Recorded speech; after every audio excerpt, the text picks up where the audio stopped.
Bismillahirrahmanirrahim. Assalamualaikum warahmatullahi wabarakatuh. Syukur alhamdulillah kita bisa berjumpa lagi di channel ini. Salawat dan salam selalu tercurahkan kepada junjungan kita Nabi Agung Muhammad Sallallahu Alaihi Wasallam. Allahumma sholli ala Sayyidina Muhammad wa ala ali Sayyidina Muhammad. Harapan dan doa saya, semoga saudaraku semuanya selalu diberikan kesehatan, dilapangkan rezekinya, diampuni dosa-dosanya, dan dipanjangkan umurnya. Amin ya robbal alamin.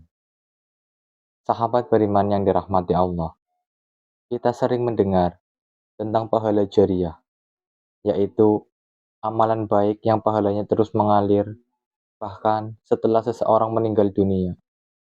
Tapi tahukah kita bahwa dosa pun bisa menjadi jariah, dan ada dosa besar yang tidak berhenti meski pelakunya telah lama dikubur?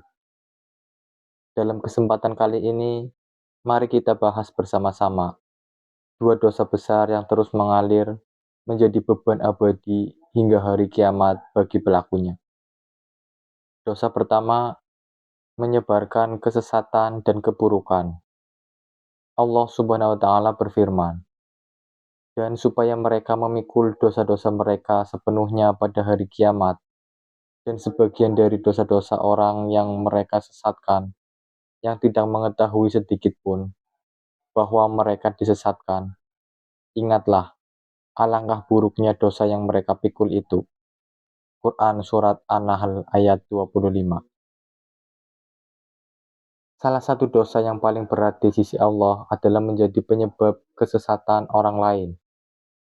Tidak hanya ia berdosa karena melakukan keburukan, tetapi ia juga menanggung dosa semua orang yang mengikutinya, bahkan setelah ia meninggal.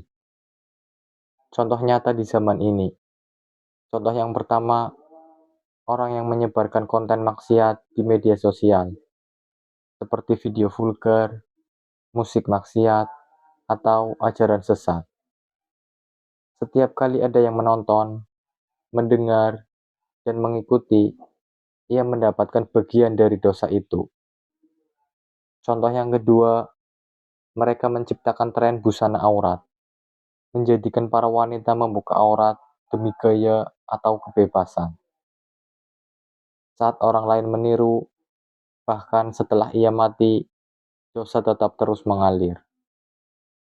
Contoh yang ketiga, orang yang menulis buku, artikel, atau membuat channel yang mempromosikan pemikiran kufur atau liberalisme agama yang merusak akidah umat. Rasulullah Shallallahu Alaihi Wasallam bersabda, "Barang siapa yang menyeru kepada kesesatan, maka ia akan menanggung dosa seperti dosa orang yang mengikutinya, tanpa mengurangi dosa mereka sedikit pun." Hadis riwayat Muslim. Bayangkan, jika satu kesalahanmu ditiru oleh ribuan orang selama bertahun-tahun, dan engkau telah berada di alam kubur, tak bisa lagi menghapus jejak itu.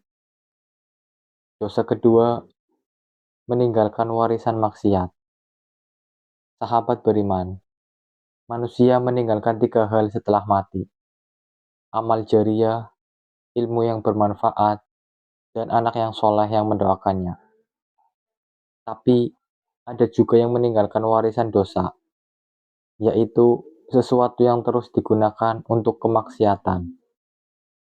Contoh dari warisan maksiat, yang pertama, membuka tempat hiburan maksiat, seperti karaoke, bar, atau warung remang-remang. Meski pelakunya sudah meninggal, jika usahanya diwariskan atau diteruskan, dosa tetap terus berjalan.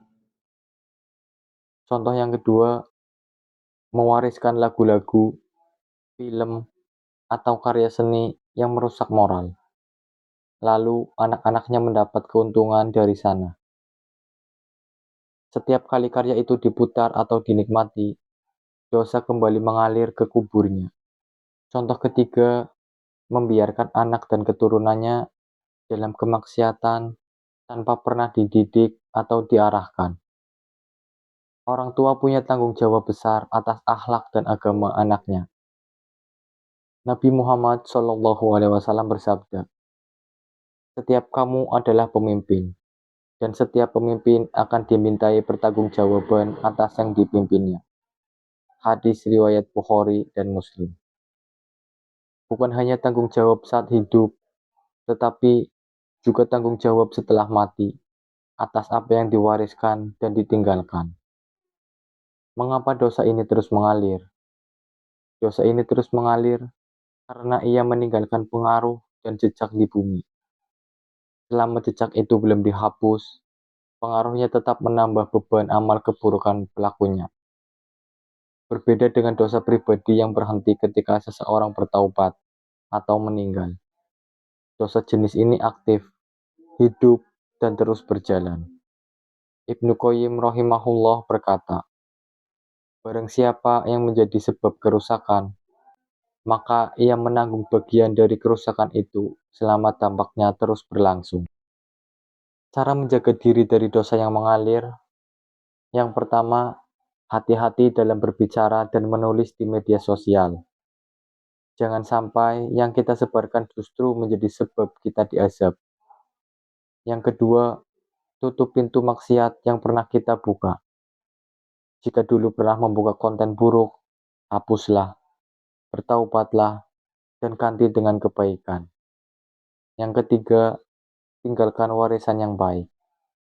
Didik anak-anak dengan agama, buat karya yang bermanfaat, dan bantu orang lain untuk bertakwa. Yang keempat, mohon ampunan kepada Allah dan terus berbarui niat. Jangan biarkan dosa menjadi warisan yang membakar kubur kita. Sahabat beriman yang dirahmati Allah. Dunia ini sementara, namun amal kita, baik atau buruk, bisa hidup lebih lama daripada jasad kita. Pahala jariah adalah harapan indah, tapi dosa jariah adalah bencana abadi. Betapa malangnya seseorang yang di dalam kuburnya terus menanggung beban dosa dari apa yang pernah ia sebarkan atau tinggalkan. Jangan hanya fokus pada warisan dunia, fokuslah pada warisan akhirat. Tinggalkan jejak yang mengundang rahmat Allah, bukan azabnya. Jadilah sebab hidayah, bukan sebab kesesatan.